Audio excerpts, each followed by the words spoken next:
Kathy Holcomb decides that she is going to release the National Guard upon the subway system. If you take public transit, there's a decent chance you've already noticed them on your morning commute. National Guard members doing random bag checks in the subway system. This is all part of the plan the governor unveiled yesterday to combat the perception of rising subway crime. Morgan McKay is live at Grand Central Station with the details on this rollout. Morgan, we said perception, but is there actually a rise in subway crime? Hey, Chris and Bianca. So I'm here at Grand Central, and right now there's not a huge police presence. There are a few officers here around the subway turnstiles, but no bag checks. We did run into a few National Guard members earlier today who said that might start around 4 p.m. at this location today.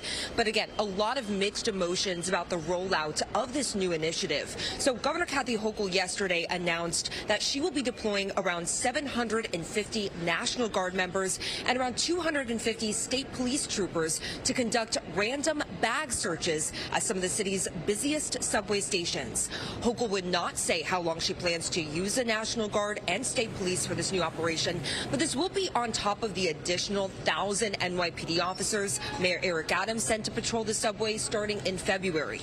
This comes as subway crime is up 13% compared to 2023, with assaults on the transit system up 11%. Now, according to the NYPD, 2023 had the highest number of subway assaults since at least 1996.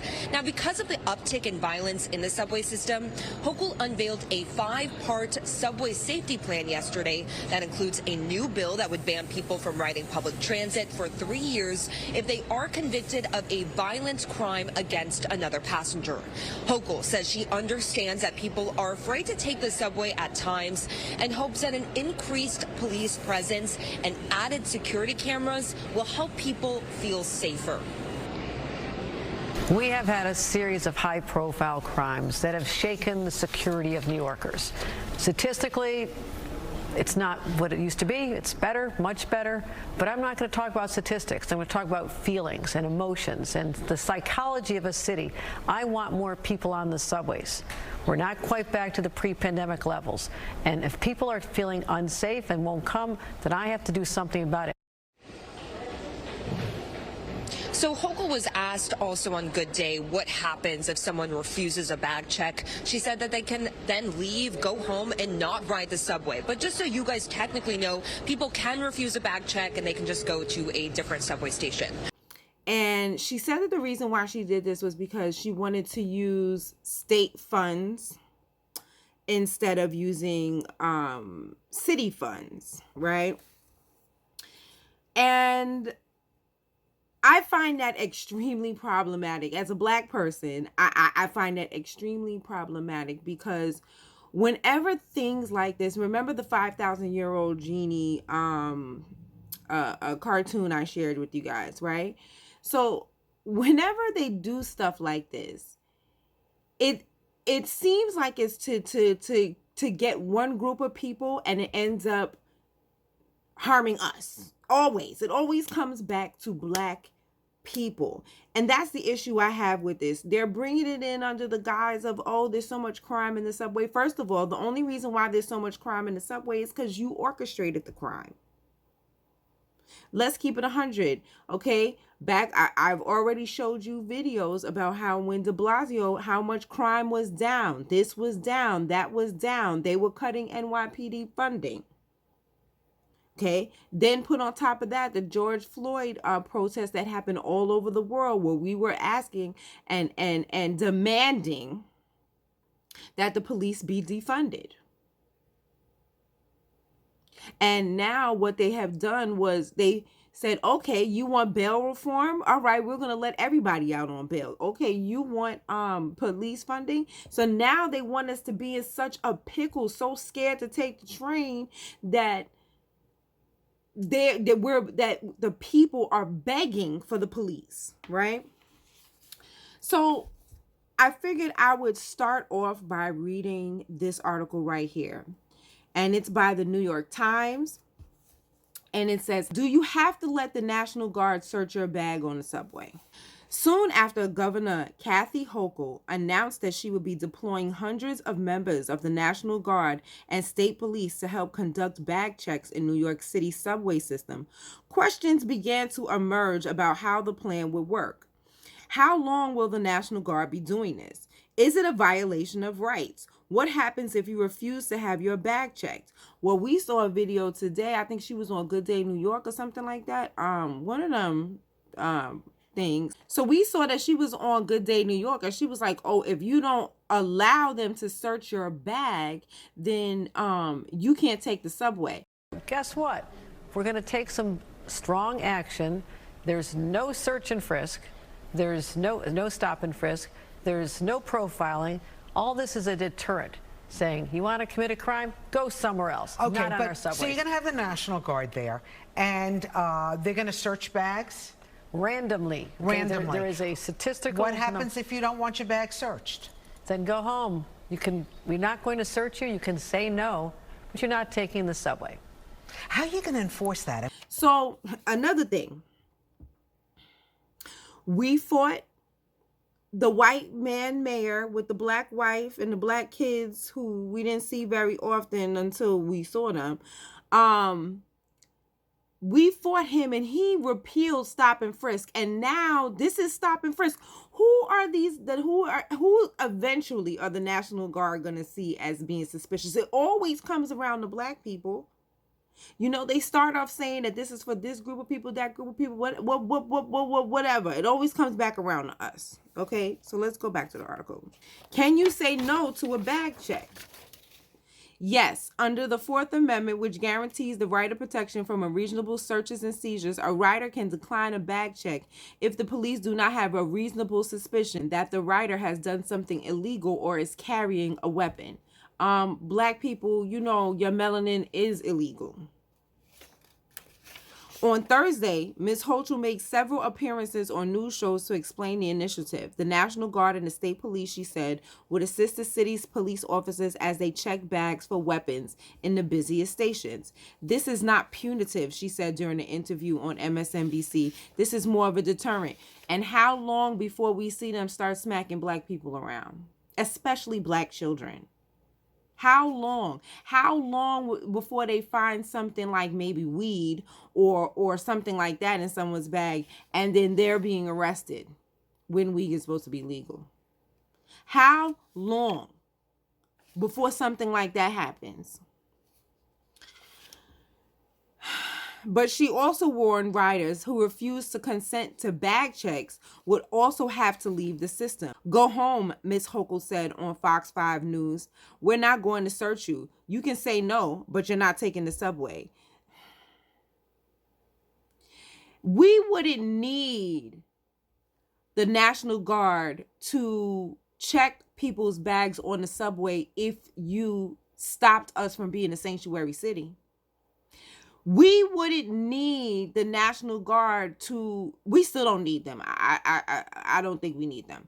We wouldn't need the National Guard to come and search bags like that if during the pandemic, you guys didn't release all the mentally ill and then kick them out the shelters and kick them out everything to make room for the illegals who never paid a cent of taxes in their life. And now you're sitting around here with hungry, cold, homeless, mentally ill people all over the city.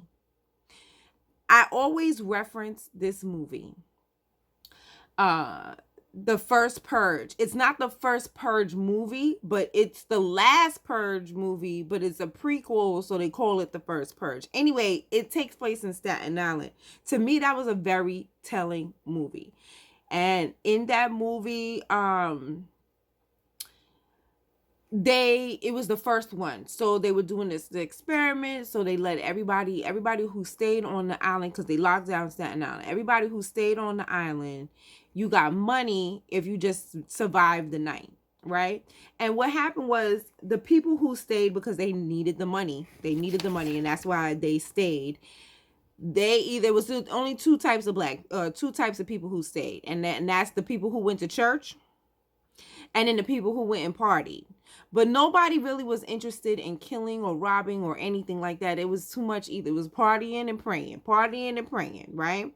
And so what did they do? They already had in their back pocket some crazy criminal.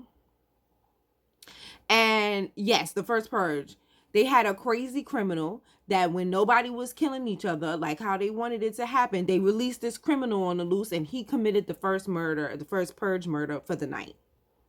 Okay. Then after that didn't work, and it still wasn't, it was because he was the only one killing people. So after that didn't work and people didn't go crazy and start killing each other, then they sent in the militia.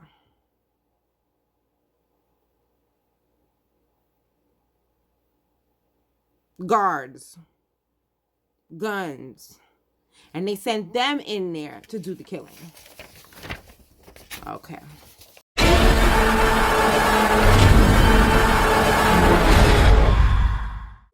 Tonight allows people a release for all the hatred and violence that they keep up inside them. This won't bring him back. It won't make you feel any better. Thank you. It is a night that is defining our country. Citizens, this will be a tradition we celebrate every year. Join the first purge. Isaiah, come say bye. Go do your thing, sis. Always. I'll see you tonight. People are now calling this controversial experiment of legalized crime the purge. Do not purge! Do not purge! You and Isaiah, just stay with me during the purge. Oh, we're gonna be fine on our own. We are here with Dr. May Updale. She came up with this experiment. Is the purge a political device? It is a psychological one. If we want to save our country, we must release all our anger in one night. Tonight, we'll see the good and evil in everyone. This is your emergency broadcast system announcing the commencement of the first purge. Our neighborhood is under siege from a government who doesn't give a shit about any of us. At the siren, all crime, including murder, will be legal for 12 hours. There's a lot of good people out there who we're gonna have to protect. All emergency services will be suspended. We gotta be prepared for anything. Your government thanks you for your participation. Parties, you predicted a much higher level of participation. Human nature does not obey the laws of politics. What the hell is going on?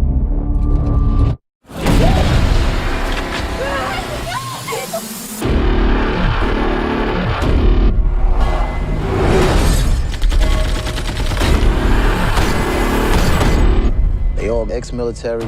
Something funky going down, D. You're sending soldiers into the island disguised as citizens. This country needs for this to work. No one's coming to help us.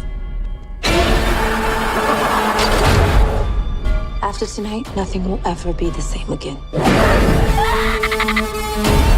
They forgot about one thing. They forgot about us. What have I done? Run! Stay strong, now. I'm coming.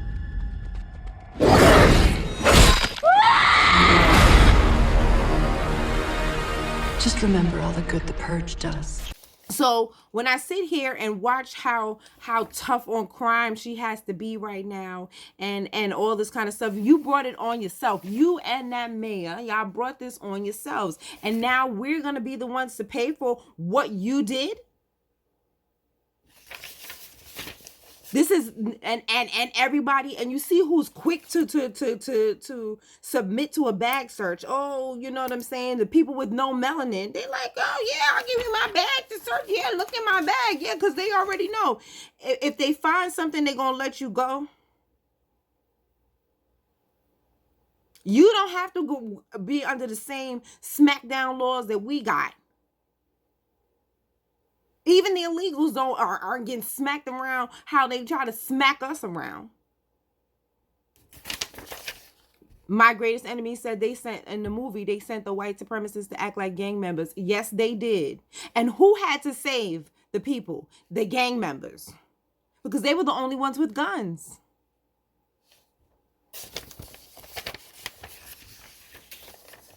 I love that movie. That a lot of people think I saw way too much in that movie. That movie was so revealing to me, especially since it took place in New York. So anyway, Back to Miss Kathy. Her plan is a conventional crime fighting strategy, he said. They can't do searches like that without probable cause or search a warrant. That's well established. Mr. Dunn argued that if the state could cite crime as a reason to conduct such searches in the subway, it could use the same justification to search the bags of people walking down the street. You see where this is going? You see where this is going? We did everything we could to get rid of stop and frisk, and they doing everything they can to bring it back. And they're using the illegals to create crime so that they could come back around and get us with it, because they clearly are not arresting them.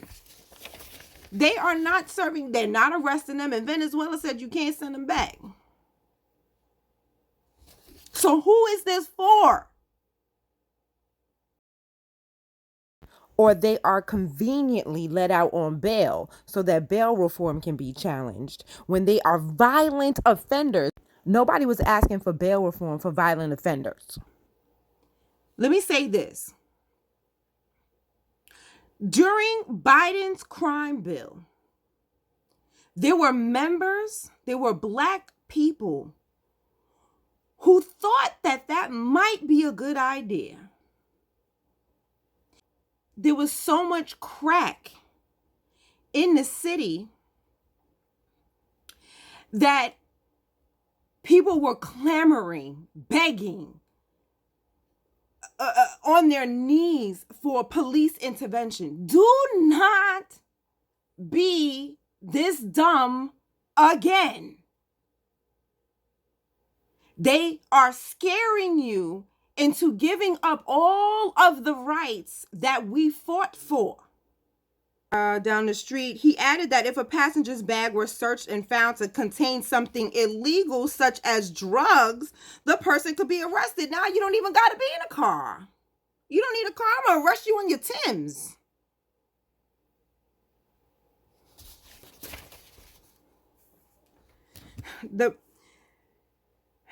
I don't know, that makes my blood boil. So I need,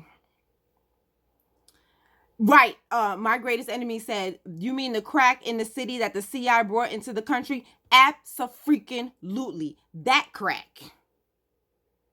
The crack that they brought into the city, and then they created the laws, and then they locked us up in mass. He added that if a passenger's bag was searched and found to contain something illegal, such as drugs, that person could be arrested, but then could contest the arrest on grounds that he or she felt pressure to consent to the search in order to enter the subway.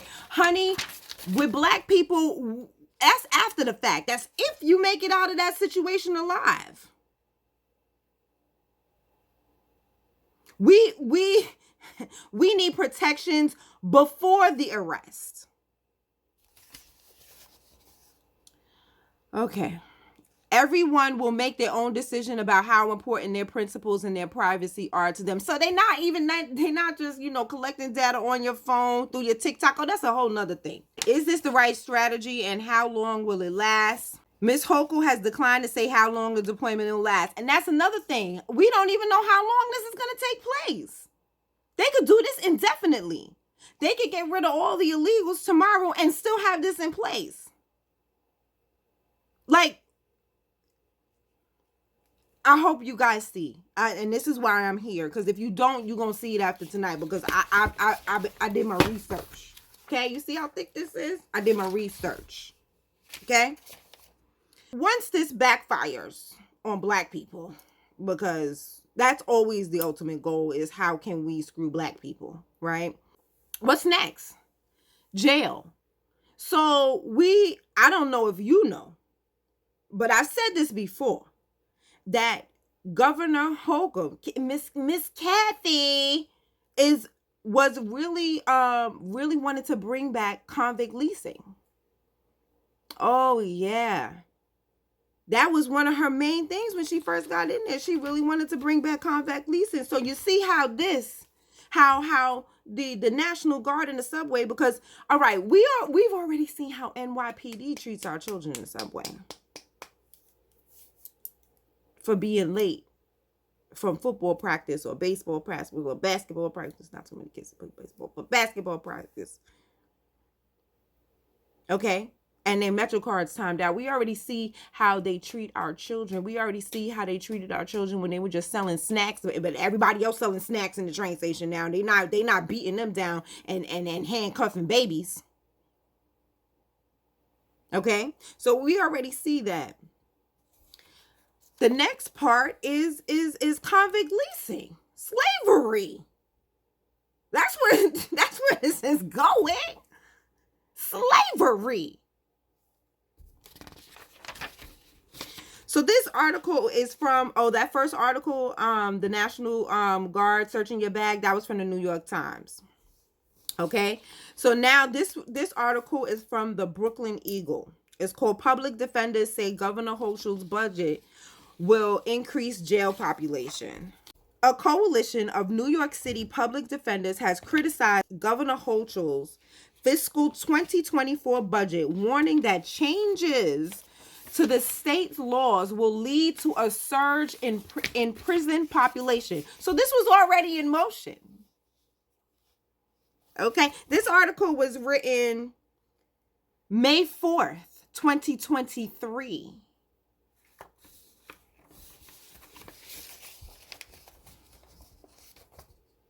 I told you, I did my research. The Legal Aid Society, Brooklyn Defender Services, the Bronx Defenders, New York County Defender Services, Neighborhood Defender Service of Harlem, and the Queens Defenders issued a joint statement expressing their concerns. Governor Hochul, how do you say her name? I don't even care. Kathy. You know that woman at work. Kathy. And the legislature's decision to yet again roll back New York's bail laws, eliminating the well-established least restrictive conditions, is unconscionable, the statement said. This move erodes the presumption of innocence, and it will balloon jail populations in a dangerous and deadly facilities throughout New York, jeopardizing people's employment, housing, education, and access to critical services and bonds with their families and communities. You think Kathy cares? No, she don't care. The fact that Governor Kathy hijacked the budget's process to force through this rollback, precluding the public from any meaningful review or comment, to stave off negative political coverage in local tabloids is more disturbing and the epitome of flawed policymaking. So you guys understand what she did there? She snuck it in the budget. She didn't make a bill so she could have Lala Anthony come and sign. And I believe that the best anti-crime tool we have is a job. The bill is signed. And advocates say the Clean Slate Act, signed Thursday, aims to get people working. It will go into effect in 1 year and involves a waiting period. Eligible misdemeanor convictions will be sealed 3 years after release. For eligible felony convictions, 8 years after release. That's if the person remains crime-free. Those ineligible include anyone convicted of sex offenses, murder, domestic terror, and other non-drug Class A felonies. Records will not be sealed to law enforcement or the criminal justice system, and employers permitted by law to perform fingerprint checks. No, so she can make a whole show of it. No, so while at the same time she was doing that, because I did read that and it wasn't horrible, but the expungement of people's records and stuff like that, that's a great thing. But can we stop us from getting locked up in the first place? See, that's the 5,000-year-old genie trick. They'll get you to stand on by her side, get your little black or piece of black or whatever. I don't know what they consider themselves because they Latinos. I think whatchamacallit considers herself black. And she's saying, oh, look at what I'm doing. You know, I'm going to expunge your record. You know what I'm saying? If you don't do anything violent, we're going to take your record off in 1 year. If you do something a little bit more violent, if you do it like a small robbery, it'll take 2 years, 3 years, 4 years, 5 years, 8 years, whatever, right? It's about expunging your record. But see, Miss Hogan wants to lock your black ass up first. Did you get that? Did you get that before you sat next to her while she signed this bill with our blood? Did you get that? She wants to lock your black ass up first and then expunge your record later. Okay. Because this was already in the works. Okay? She made sure that you couldn't vote it out. You can't have a city council meeting to talk about it. You can't veto it like they did the mayor. You can't do none of that. Oh, no, no, no, no, no, no, no. It's in the budget. She snuck it in the budget. Okay? I'm not even going to get too much more into that because that's pretty much all I need to read because I want to read this one.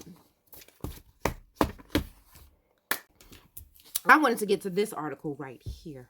This bad boy right here. It's from a website called Hellgate NYC. New York's prison labor system. You got the slaves and you got the masters. Testifying to state lawmakers, former incarcerated workers for the state's Corcraft program described a regimen of exploitation. Child, this is about to get good. New York prison labor system in which incarcerated people make everything from office furniture and uniforms to license plates and hand sanitizer, earning pennies an hour, is not some coercive analog of slavery. Acting Commissioner Daniel, I can't say the last name, who runs the state prison system, told a New York State Senate panel on Monday. It's rehabilitative, teaching people in custody useful skills that they can take back to the job market upon release, becoming productive members of society. People aren't punished for being too sick to work. They can earn time off their sentence with the labor. People aren't even required to work in the prison industry, whose products are sold to government and nonprofit clients under a brand name Corcraft at all. If we were to eliminate that program, we would be doing a disservice to the people that are entrusted to us. We have an obligation. I don't even want to read this crap. I want to get down to the nitty gritty. Okay, let's because his blowhard pontification is getting on my nerves. Okay, y'all can read that on your own time. You know, I'm gonna supply the links. Current law does not allow Corcraft to sell to private industry, but it does confer preferred source status on the company, meaning that public agencies throughout the state are required to buy Corcraft products when they meet their specifications. But despite paying its workforce a tiny percentage of minimum wage, Corcraft products aren't considerably cheaper than other products on the market. I wonder why not. Raising the question of whether the program is actually saving taxpayers' money. Is it? A jug of the company's foaming soap costs $15.63, nearly twice what a comparable product goes for on wholesaling sites. How do you justify that? Senator James Skofield asked the Department of Corrections and Community Supervision Commissioner Martuscello. Oh, this article was written recently. This article was written February 13, 2024. Okay? Martuscello's answer was illuminating. Incarcerated people may be paid hardly anything at all, but the New York prison system employs 230 people to manage and run Corcraft. As a part of paying that, we have to abide with the union contracts as well as fringe benefits, he said. So the state is in the business. So wouldn't that be people who work for the jail already?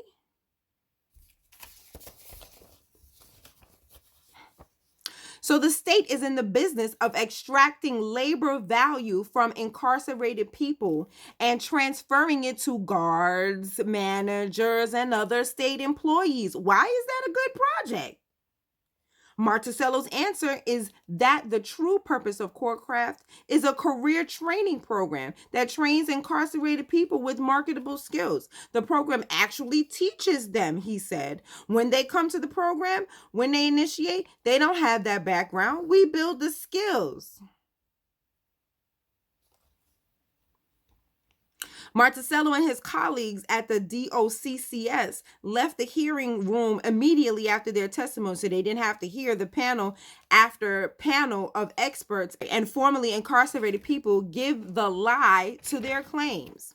They fed you a lot of crap, man. Ronald Dennis, who served 36 years. Some of it, the commissioner says you can take the skills home and use them. Name me one company in the United States, not just in New York, but the United States, that press license plates, the man said. So he like, where am I using this skill at?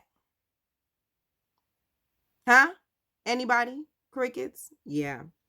He said, where am I using that skill? He goes, I'm 66 years old and I still have pain in my hands by putting them dyes in the machine. Not only was he not able to get a job when he left, but his body was damaged from doing the work. New York prison's labor system both directly descends from chattel slavery and replicates its structural elements. Kyla Vincent, director of law and racial justice at the Yale Law School, testified. It uses the force of law to redistribute the labor of incarcerated people. It relies on systems of punishment of prison apparatus to coerce compliance, and as with slavery, its products are everywhere, on every car and in many public offices, on every car. Did you hear that? Because I'm going to get into the different departments that they have later. But did you hear that? On every car, in many public offices, on fire hydrants and school lockers and public barbecue grills. The Corcraft model is old wine in new skin, she concluded. Oh, I like that, girl. Old wine in new skin, she concluded. Corcraft may be technically voluntary program, said Bianca Tylick of Worth Rises, an advocacy group. But what does volunteer mean inside a prison environment where the employment at Corcraft may be someone's only opportunity for basic necessities? Having to work multiple hours to simply afford toothpaste, soap, shampoo.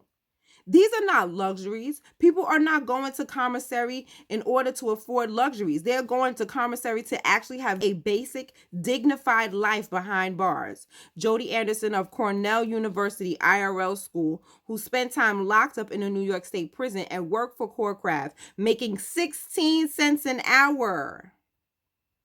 Going to Corcraft, this is how individuals not only pay for food, but pay for other goods. But that's how you take showers, he said. Getting a shower is guaranteed. Really? You withholding showers? That is wrong. Getting a shower is guaranteed if you work for Corcraft. So, that's dehumanizing. Corcraft managers have coercive floors unavailable to those on the open market. Anderson testified, attempting to discuss pay conditions or workplace safety is met with punishment that can include loss of privileges or even solitary confinement. Corcraft employees don't really have the opportunity to call in sick either, testified Joseph Soto of the Fortune Society, who spent 25 years in New York prisons. You cannot be excused for work without a doctor's note, and you cannot obtain a doctor's note without going to sick call. You cannot get to sick call without missing work, Soto said. It's a catch-22, so they got you in a circle. So they're telling you that it's voluntary that you could call in sick, but they make it impossible for you to call in sick. Slavery.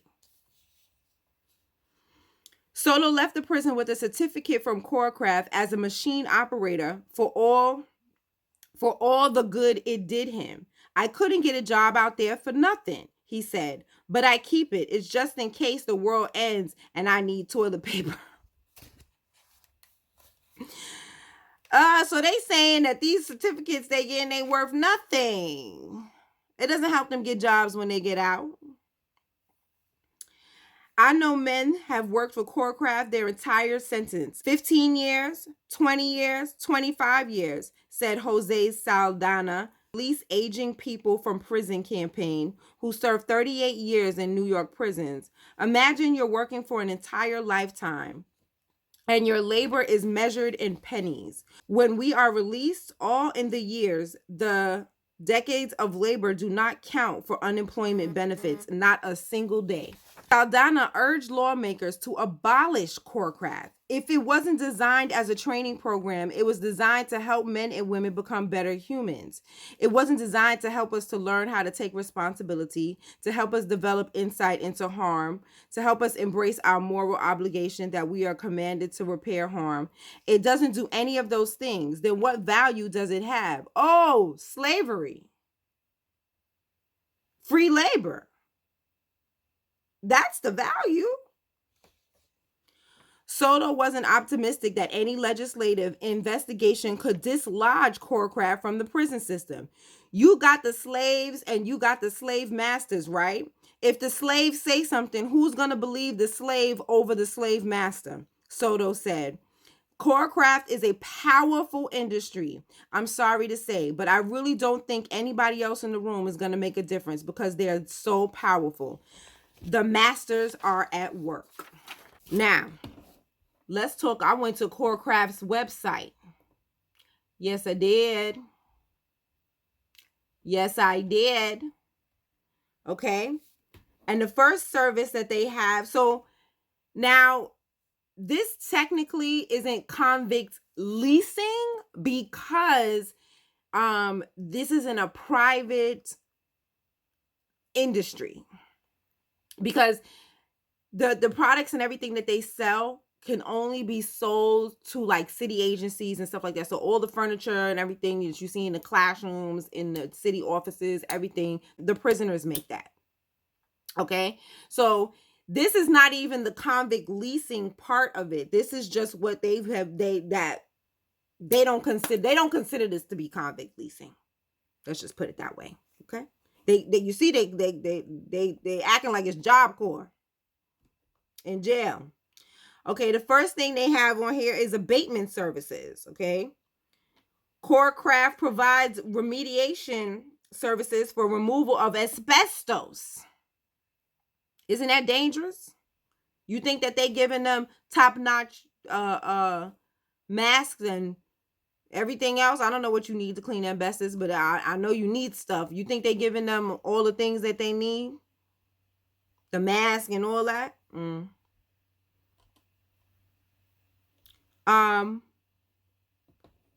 We offer a range of textile products, including clothing for incarcerated individuals, so they make their own clothes, bags, bedding, and shower curtains. So they're making their own stuff that they use. The next one is beds and mattresses. Let's see what they make for beds and mattresses. Corcraft offers metal and wood bed frames and an array of mattress styles, including inner spring, densified polyester, and box springs. Okay, so they're making their own beds. Classroom furniture. Corcraft offers a variety of classroom furniture, from strong and durable to modern and innovative. Okay, so all the desks. So the New York State DMV call center services. Okay, so they're working on the call center, right? New York State DMV operates a call center at Bedford Hills and Green Correctional Facilities. Did you know that? I didn't know that. So when you call in the DMV and you giving them your address, your driver's license number, and God knows what else, you talking to Bedford Hills and Green Correctional Facility. That's who you talking to. No wonder. Child. Incarcerated workers answer calls, which provide them with valuable work experience and shortens customer wait times. To what? To half a day instead of all day? Girl, them customer wait times be long as I don't even know what. Okay. Engraved products. Oh, we're not done. Okay.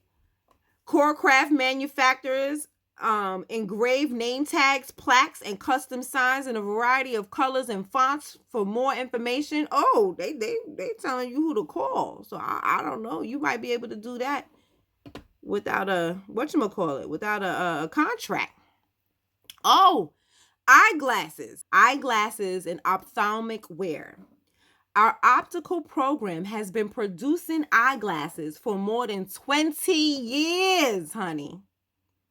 Our high-quality products are comfortable and stylish, competitively priced, and our service is fast and reliable. Corcraft grinds lenses to each individual prescription at our full-service lab. Options include transitions, bifocals, trifocals, progressives, and tinting. Okay, metal frames are equipped with spring hinges and adjustable pads, and they are available in many popular colors. Plastic frames are designed for comfort. They come in a variety of popular shapes and colors. Some styles are equipped with spring hinges. That's the eyeglasses, okay? So, facility furnishings. We're going to keep going. So in the facility, all those, the chairs and the stuff, the furniture that's at the visitation centers, they make all of that. Okay. Janitorial and personal care vehicle maintenance supplies. Corcraft offers a wide range of cleaning, personal care, and vehicle maintenance products for your business. From soap and general cleaning to diesel exhaust fluid, we have a product for every need. Okay? I'm not even done. Okay? Office accessories. From sit-stand desks to bulletin boards, we offer accessories for your office or school. Okay? Hold on. Let's go. Keep going.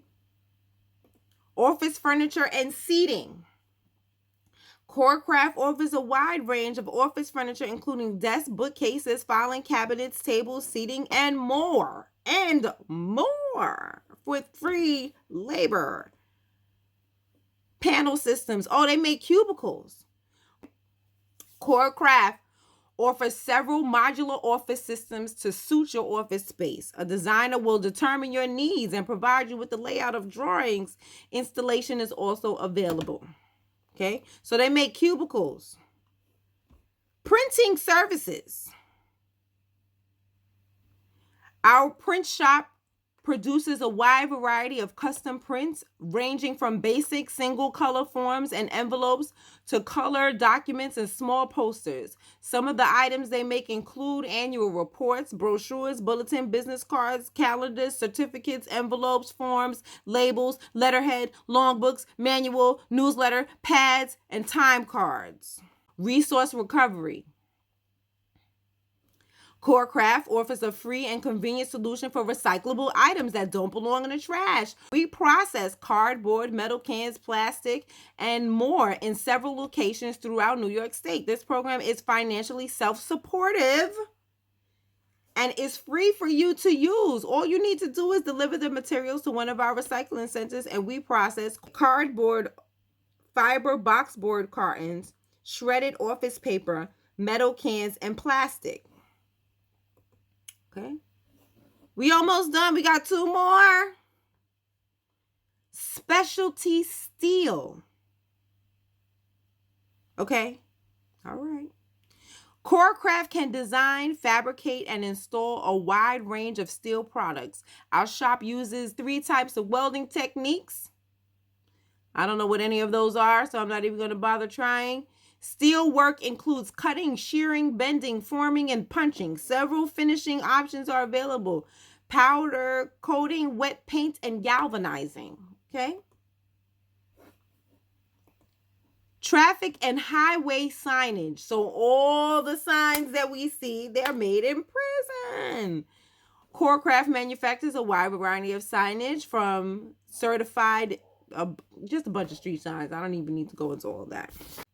This article, I'm not going to read the whole article. I'm just going to read a couple of paragraphs from this article. This article is from The Intercept, and it's called Incarcerated People Forced to Do Dangerous Work for Slave Wages at the Height of the Pandemic. So this article was written December 12th, 2022.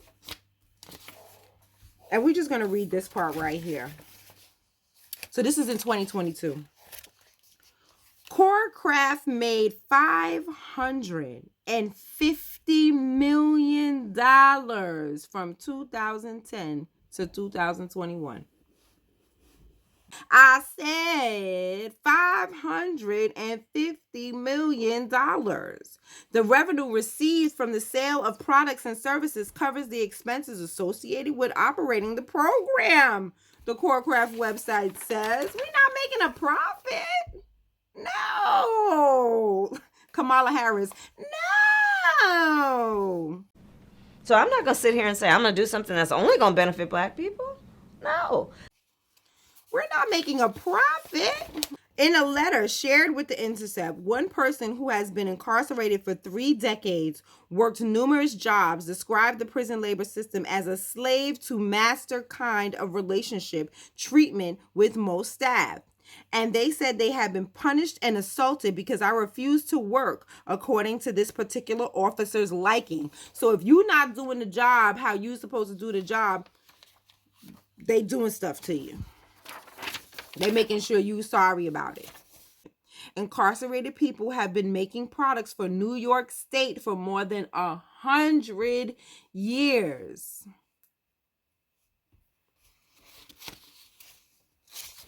I'm going to just skip down to another piece of a letter, okay? As a mother and a grandmother, I feel inadequate because I'm no longer able to order gifts from a catalog for birthdays, never mind clothe myself. One currently incarcerated woman wrote, I am forced to ask my son for a pair of decent sneakers or go without groceries to save up for them. This system is extremely unfair, especially for those of us who are so far away from our families. They pay to communicate with us. They pay to see us. Why should they have to pay to feed and clothe us too? Okay, so they're making money hand over foot. They have free slave labor, okay? They are charging the families, they making money off the phone calls. They charging families for the visits. They charging families, what else did she say? I'm sure they're making a profit off the food that they're selling. I'm sure they're making a profit off of everything in commissary because they're not going to give that to you at cost price. Why the f would they do that? They're not going to give it to you at cost price. So I'm sure they're making a profit off of everything. So remember when everybody was so mad about her bail right reform and it's so terrible? So this is what she did. The budget improves New York's bail bills by giving judges greater discretion to set bail for serious crimes and greater discretion in selecting appropriate non-monetary pretrial conditions. Do you understand what that means? Okay. We're going to say that again. The budget improves New York's bail laws by giving judges greater discretion to set bail for serious crimes and greater discretion for selecting appropriate non-monetary pretrial conditions in all cases, regardless of the offense. So now we're going to talk about the mayor. Yes, you know, the one I love to hate. So now we're going to talk about the mayor's complicity in this atrocity, like them overusing police. They give us a problem because, like I said, I'm going to reiterate this. Crime was down. People were not doing violent crimes the way they were. And the mayor and the governor created this problem by, one, not giving services to our mentally ill homeless that were kicked out on their behinds during COVID. Okay. He still got them roaming around confused and without medication. But he's giving illegals hotel rooms. So you create the problem. You create the scenario where we have people out here who need help. And now you're going to send over police when we don't want to be over police. And I hope that we are smart enough to see through that. I saw something that said that Mayor Adams was not, or the NYPD to be specific, that the NYPD was not happy about the National Guard being called in. And I think they're not happy because they wanted the overtime. Why are you giving the money to them? Why we want the overtime? That's the whole reason why we created this problem, so that we could get the overtime. Because if you defund the police, that means less overtime.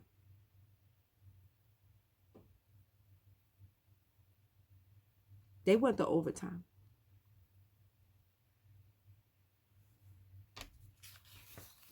Okay, before I start reading. For those of you that are new, my allergies are really bothering me. And yeah. So it's hard for me to read because my contacts are really fuzzy, but we're going to get into this, okay? So we started off talking about Kathy Holcomb and the fact that she brought in the National Guard and how she is a full believer in convict leasing and how she wants to expand it. I showed you how it's already being used, how much money is already being made, and how the prisoners are just being used as slaves, pretty much. They can't say no. They're withholding showers if they don't want to work. Okay. Let's read this one. So now let's get on the mayor. We talked about Kathy. So now let's talk about Eric. The New York City Council overrides mayor's veto on legislation to support police transparency and to ban solitary confinement. Honey, there's not much that I feel that the political representation in this city does right. Not much. I don't give them much credit. I can't stand most of them because I feel like they're liars. But this one, they got this right. Okay? Today, the council, I read this, and this is from .gov. This is from the city council website. This is not even an article. Okay. Today, the New York City Council voted to override Mayor Adams' vetoes on the introduction of 568A. Today, the City Council answered decades-long calls from communities most impacted by police stops and the harmful legacy of stop and frisk to deliver the much-needed transparency to policing and advance true public safety measures for New Yorkers. I got another question, as they said that. Now that we have forced the NYPD to tell us, everybody, that they stopped, do you think that the National Guard is keeping track? You think? I don't think so. So now they stopping whoever they want. Because I definitely want a report. I want to know who they're stopping, how many black people. You know what? Bump that. I want to know how many black people you stopping. What is the cause for you stopping the black person? Because I see where this is going. And I find it very ironic that we just forced the NYPD to be transparent about who they stop, and now when they're forcing basically illegal stop and frisk again, which is stop and check your bag, which is even worse. I mean, it's the same thing. So now that they're doing stop and check your bag, they're gonna bring in another entity that's not in this. That's not subjected to this. Okay, they know what they're doing. These are chess moves. These are chess moves, and we have to see them coming a mile away. We have to, because their 5,000-year-old genie trick you. By collecting and disclosing data on investigative stops, How Many Stops Acts will bring forth a fuller picture of these encounters, fostering the accountability and trust between the police and the communities they serve. The council was so proud to override the mayor's veto to ban solitary confinement in city jails and advance a new approach to reduce violence and prioritize safety for both staff and those detained. You know what I just thought about? Wasn't what's his name? I'm sure they're gonna reference his name in here. The exonerated 5, Yusuf Salem. I wonder what Yusuf Salem thinks about the National Guard coming to the train station. I'm curious. Everybody who signed this bill or who vetoed the mayor, I would like to know, what do you think about Kathy Hochul bringing the circumventing what you guys did and bringing the National Guard? What you think about that? If y'all see any of them, ask them. What you think about that? Do you see that that's what this is? Because that's what it is.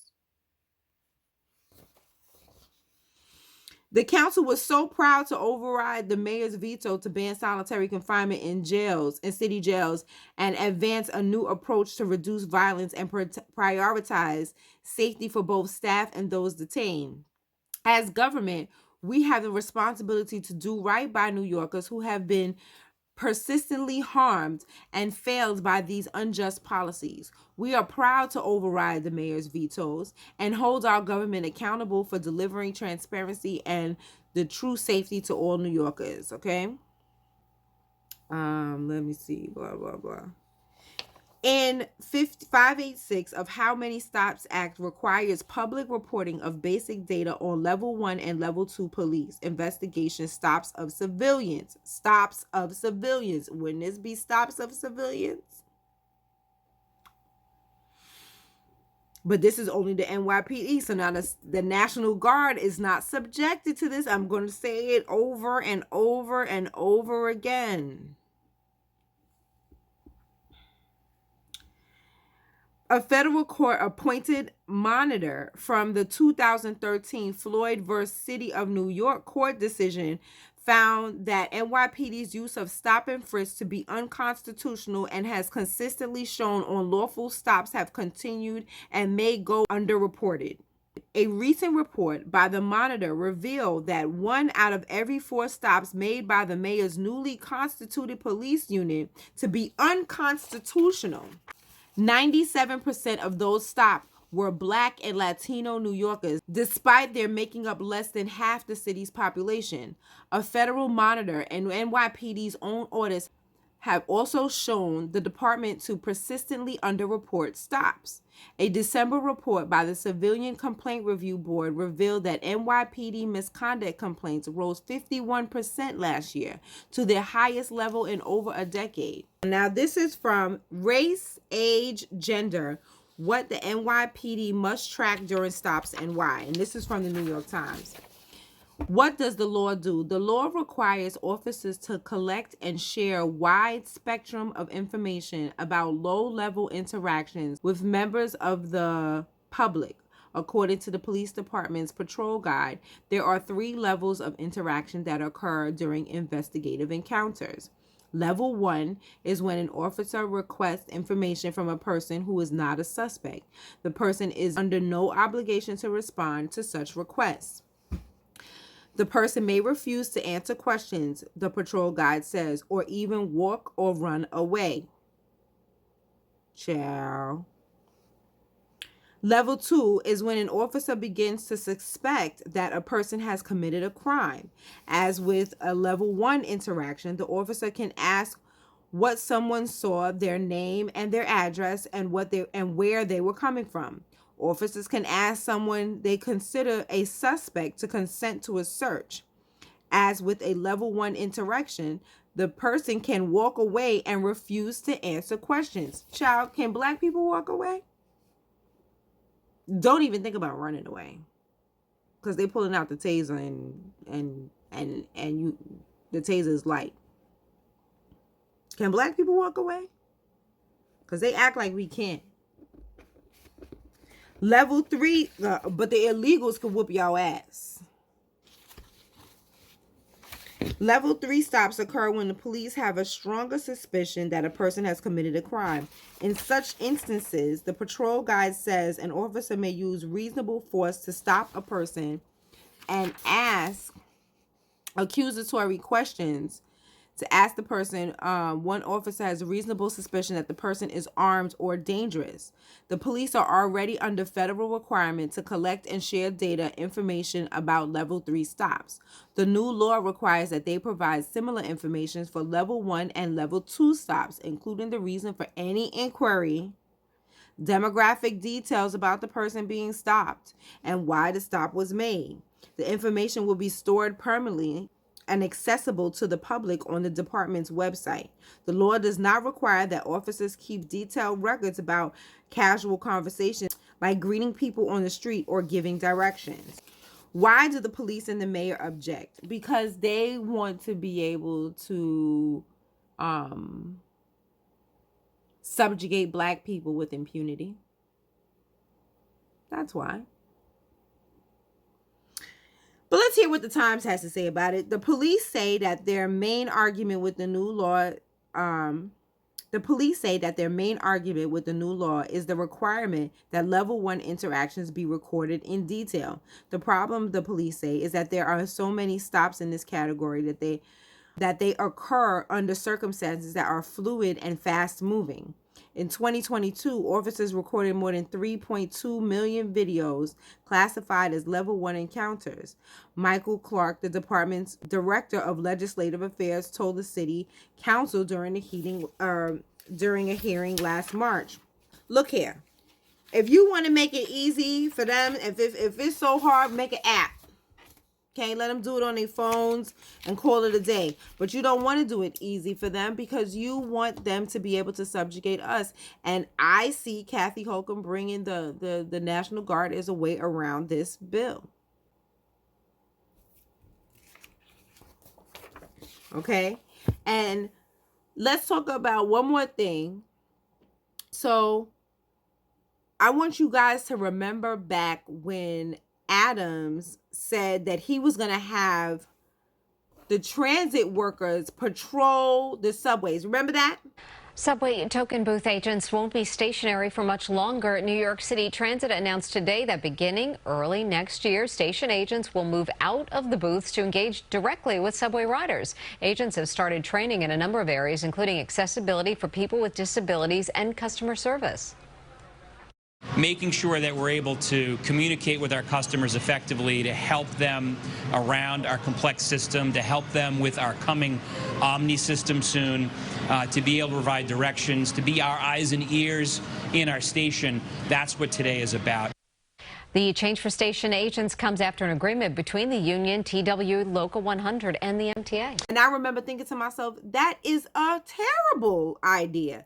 You've got all of these mentally ill people out in the street, and you're going to have people that have no way to protect themselves out from behind the glass.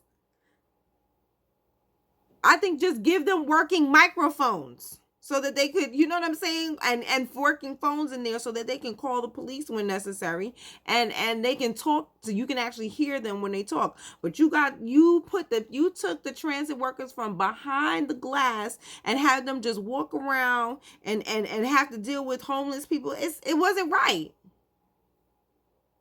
So once again, Mayor Adams, you caused this problem. How come you didn't have police in there? No, remember you tried to get that stupid Humpty Dumpty police egg that couldn't go up and down stairs to patrol the subway. Does that make any sense? How you gonna have something patrol the subway and it can't climb a stair? Well, you may remember back in September, Mayor Adams was all smiles while welcoming a patrolling RoboCop to the NYPD. Well, now the police say the Nightscope K5 is ending its pilot tour at the Times Square subway station, and they're reviewing their options for its next deployment. It's supposed to be the eyes and ears of officers while allowing riders to call for help. The Legal Aid Society welcomes Nightscope's end of duty, calling it an unnecessary expense and a public gimmick. All they have to do to get away from Humpty Dumpty is knock it down the wall. But now you want to sit here and pass the blame onto the citizens of New York. It is not right. You guys created these conditions. I should not have to get my bag searched on the train because you created these conditions. And then what if they start lying on people and telling you, oh, there was drugs in your bag and there wasn't no drugs in your bag? Let's not act like these things don't happen, especially to Black people. Okay, so that's basically that when it comes. I want us to not fall for the banana in the tailpipe. I want us to be completely aware of everything that is happening. We have to put the blame at the feet of who it belongs. It belongs at the feet of the mayor, and it belongs at the feet of the governor. And them doing this is by their own design. They created the problem. They said, oh, okay, you guys are saying that you want to defund the police. Well, we're going to make the city so uninhabitable that you beg for us to come back. And then when they created that law, they was like, okay, so since we can't bring the police back the way we want to bring the police back, we'll bring the National Guard in here. And then they're not subject to the same laws that you guys passed for the police. Face scrub time. Okay, I don't call it a sweet and salty face scrub. I call it a face mud because the scrub was very abrasive. So I made it more like mud. So it's like just melt into your skin. You see how it's melting into your skin? Yeah. I like how that feels. Okay, that's... You just rub it all in. It exfoliates gently. You can get it close to your eyes. Make sure you don't have any dark circles. Just gently exfoliate. So I used sugar, which exfoliates gently, salt, which clears up the fine bumps and rashes, coffee, which also exfoliates while waking up the skin with caffeine, drawing more blood to the surface. And then I added my other 4 favorite ingredients, which are collagen peptides, retinol, vitamin C, and hyaluronic acid.